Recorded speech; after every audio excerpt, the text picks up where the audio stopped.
Can shoes go viral? Like, is that a thing? Yeah. Like it's like content, just product going. Everybody wants it. It's hot. It's trending. I suppose these things selling out like crazy.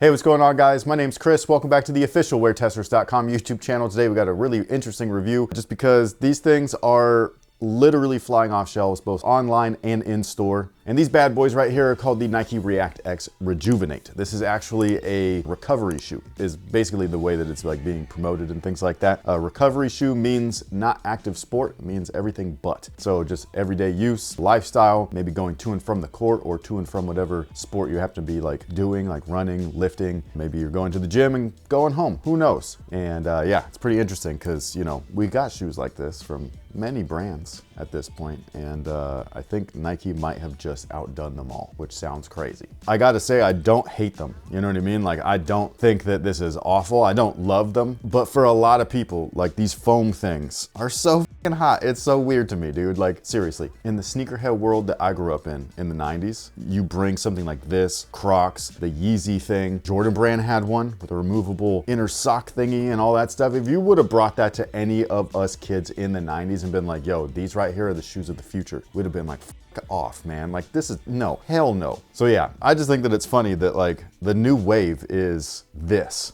And what's most interesting is that this is so cost effective to make for the brands, and they are selling you this at a premium. People are eating this up. It's hilarious. These retail for like $70. You know how much it probably cost them to make this? Like, I bet you it's under 10.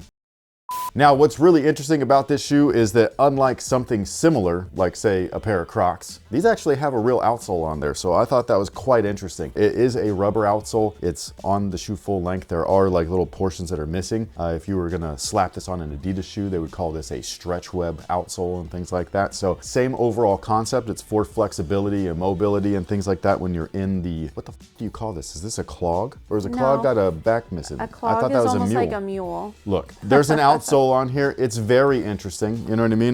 This is something where they definitely did not need to do this. All competitors don't really have something like this on there. It's just literally a one-piece foam shell. This one's a little bit different. Again, this is where I'm thinking like that this is possibly, or you could consider it a superior product to some of the other stuff.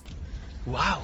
Even though I don't think that any of the other stuff is quite literally better than the rest of it. I would say it's like damn near the same shit, just branded differently. Now the rest of the shoe is just one piece, minus the swoosh that's on there. That is clearly an additional feature, but everything else is molded into itself. Although when you do look at the outsole, I can't tell if this is, like, you see the different coloring in there, right? Like, is this a foam midsole that's embedded within the foam shell, or is it all one piece? Because it has like a different look to it. That's the one thing I would like to know how these are manufactured. I do know that the rest of them are they just pop out. Whee! This one, I wonder if there's a little bit more to it, just because, again, there's an outsole there, so obviously there's some hands-on needed. But yeah, this is just really interesting. There's just a different look underneath that outsole to where I'm like, is that the ReactX and then the rest of this is EVA, or is all of this actually ReactX? You know what I'm saying? Like, that's the one thing that I'm a little curious on. I've looked around, nothing really details what exactly the components are. It's just that it's ReactX and it's this. One thing that I do think is interesting is that when you're in the shoe, comfort-wise, you do feel like you're a little bit higher off the ground than something like a Croc. I would say it's kind of similar to the Yeezy Slide as far as like height off the ground and things like that. And then the heel, for whatever reason, feels way more plush than the rest of it. So like if you're just standing idle, I felt like my heel was just... So it's a really interesting ride while you're in motion, you know what I mean? Like doing your day-to-day stuff and lounging around the house or going to and from the basketball court. It's a great option, I can't even lie, you know what I mean? Like, it's funny looking, especially when you got them on. They're so wide, you know what I mean? Like, they're so bulbous, but feet swell, especially throughout the day, especially after sports. And so you kind of want that relaxed fit around your foot and things like that, which is why a lot of people, at least a lot of basketball players, will change into a pair of slides. So that's what this is for, but these ones actually cover your dogs a little bit.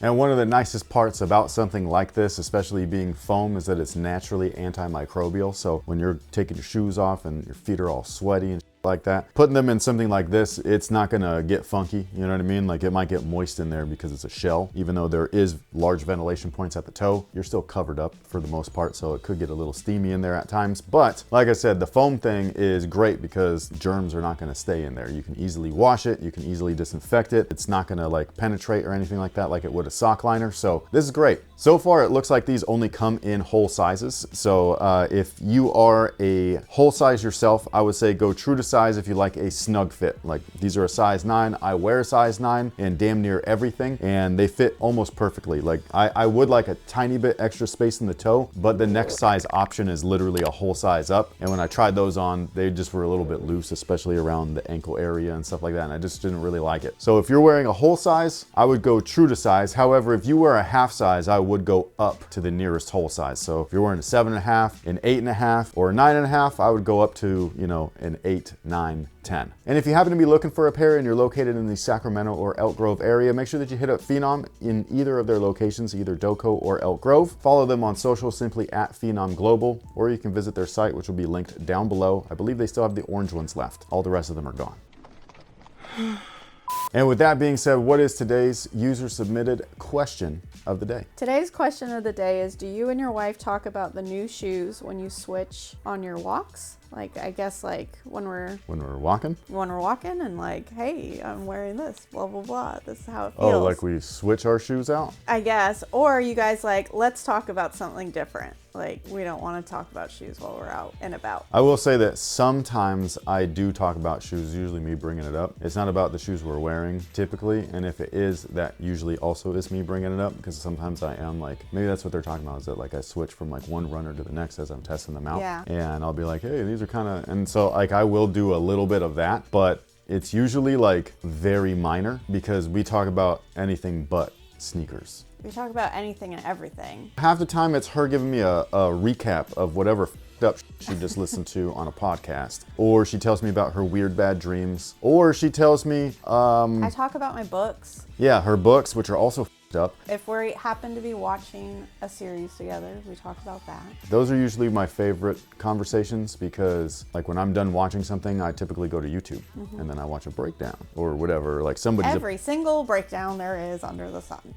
Yes, you never know if somebody missed something, you know what I mean? So like I just want to know all the info, but usually the info is very much the same. A lot of times the opinions are the same, and a lot of times her opinion's different. So like I like to talk to her about stuff like that. Like I don't know if we talked to you guys specifically about this, but I tried to get her into the Netflix Daredevil series, and I believe we did talk about this on the channel at some point. I just don't remember when. But we didn't even make it to season 2, did we? I think we were in season 2. Were we? Maybe. He literally turned the episode off in the middle of it. She straight said that she was rooting for the Kingpin, man. I was like, no. And she said that Matt's an ass and that she just does not like him. And I was like, how can you not like the hero? To be fair, because Daredevil just dropped on Disney Plus, the new blah, blah, blah, so he's been listening to other people's thoughts. And I was sitting there reading my book, and all of a sudden I heard whoever he was listening to go, Matt Murdock is an asshole. And I was just like, oh, really? He's not an asshole. He's just conflicted. That's all. He's got a lot going on in his life. So I was just butthurt about that, and so I turned it off, but I've been watching this new one and it's great. And so like I would like to talk to her about stuff like that, but she don't really give a about Daredevil, you know what I mean? Like she's more interested in the Kingpin, and that's not okay. I do have a mini gripe about the new one. No, different show, Invincible. Oh, okay, so they just did the season finale. The thing that I'm gonna say is not a spoiler, but literally every single person that you watched talk about it acted like it was some crazy news that nobody knew. I heard it on every single thing where they're what just was this like, news? Where they're like, the bad guy was Negan, and how Negan and Glenn showdown. And I was just like, I know. Did you guys all have the same writers to give this news to me? That's what it felt like. It's being pushed to them by the companies, bro.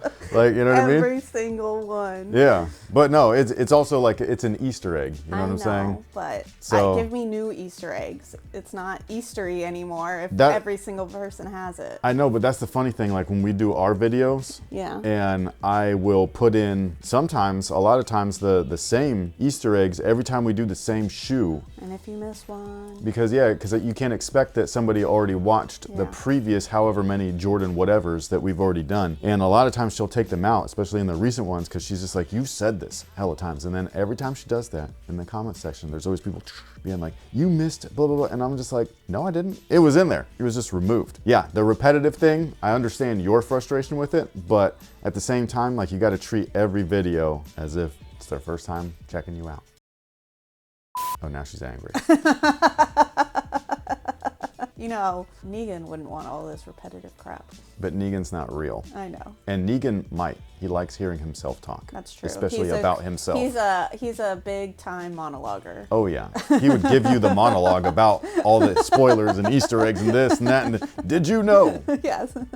You know what I mean? He's great. But sound off below and let us know. You can't answer the question of the day. That was very specific. It was. Sometimes that happens, guys. Well, actually, if you're with your significant other and you are a sneakerhead, or should I say just obsessed with footwear, do you push that on them, or are you more well-rounded? You know what I mean? Like, do you talk about other stuff? If so, what? And on top of all of that, sound off below and let us know what you think about the Nike ReactX Rejuvenate. Do you like them? Do you not? Do you have a pair? Do you not? Are you willing to spend $70+ on something like this, or are you not? Oh, also, if you want to compare these to any other or every other foam shoe that you've worn so far, which one is the best? Make a list down below. I need to know. Thank you so much for being here. Thank you so much for hanging out with us. We catch you guys on the next one. So until then, y'all have a good one.